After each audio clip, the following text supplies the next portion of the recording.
and welcome to another edition of You and the Economy. I am hosting Amofaye. It's nice to be back in our studios after bringing you the last two editions of the program from the venue of the International Conference on Financial System Strategy 2020 in Abuja, the country's capital. We thank you for always finding time to be with us on the program.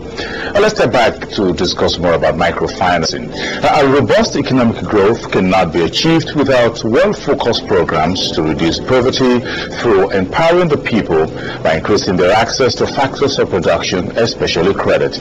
Now, the latent capacity of the poor for entrepreneurship can be significantly enhanced through the provision of microfinance services that enable them engage in economic activities, become more self-reliant, increase employment, and enhance household incomes. Microfinancing is the process by providing financial services to the poor who are not traditionally served by conventional financial institutions like commercial banks. Well, what are the key features that distinguishes microfinance from other financial products? More about that after the break.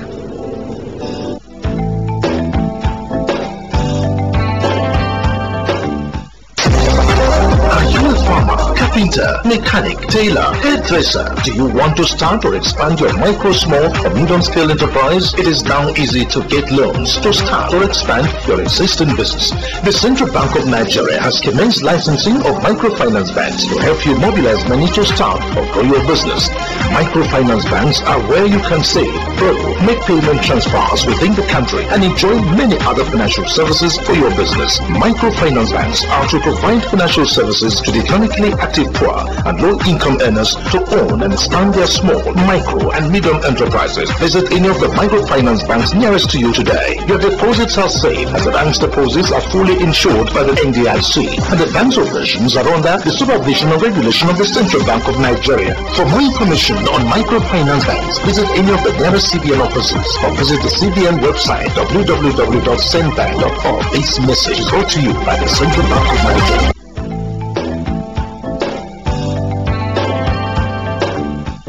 Just before the break, we talked about the distinguishing factors of microfinancing.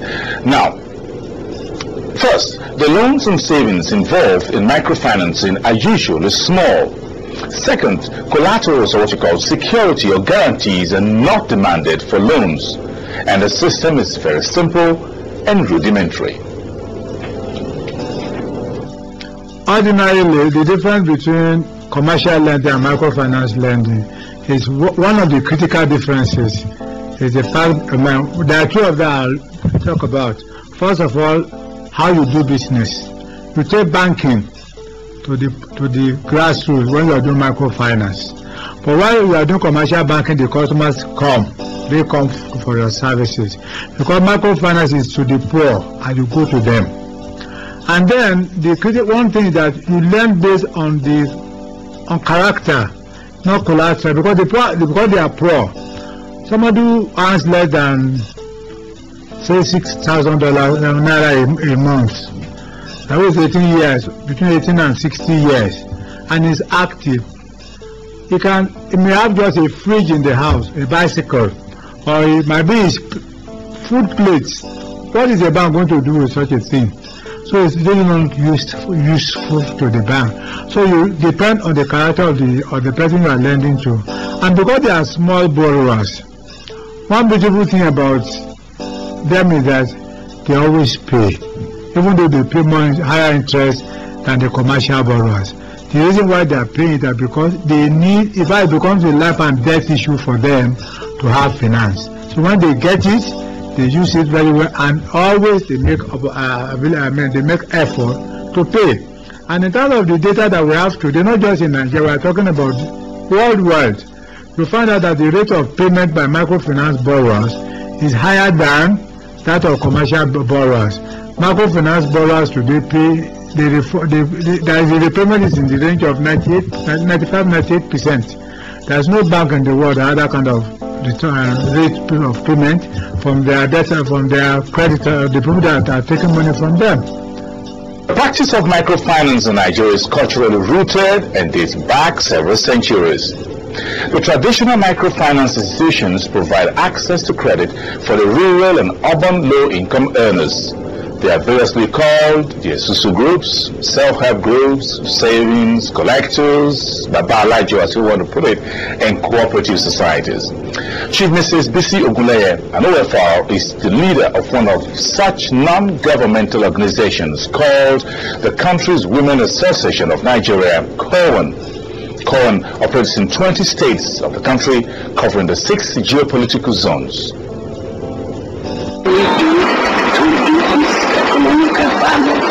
Is to run what we call macrofinance institution, which is developing the Susu and what we now call African traditional rural responsive farming. And apart from that, and what we are not the one doing it, is to actually bring to life the skill of the women in managing money.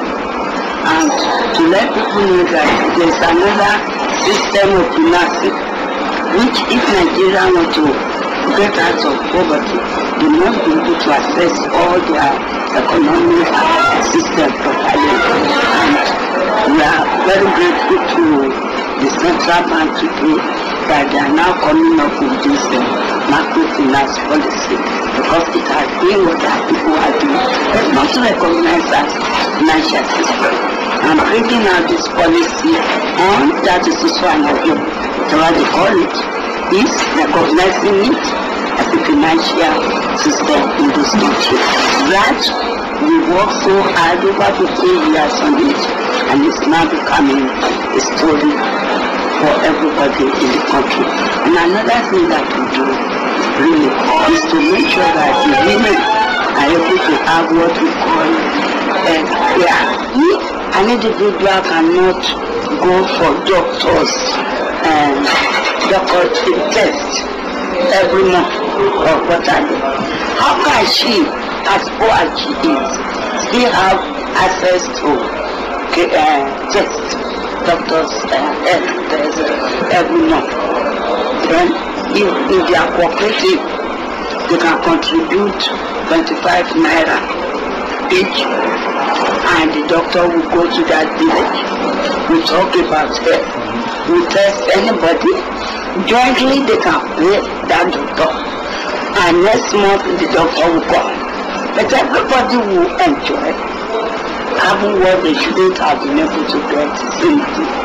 And therefore we do what we call health development fund. And everything we do, before I forget, we base it on the African culture of saving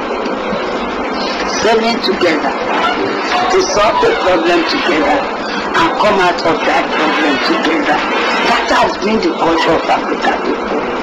Come on, have done something. I've developed something unique to make sure that economically the poor and women are now empowered. That's why everybody is talking about macro enterprise. Before we didn't see all this watery, all this garden processing. Nobody thought of it as enterprise before. Like Indians have Chinese have their own cottage industries, which belongs to the family.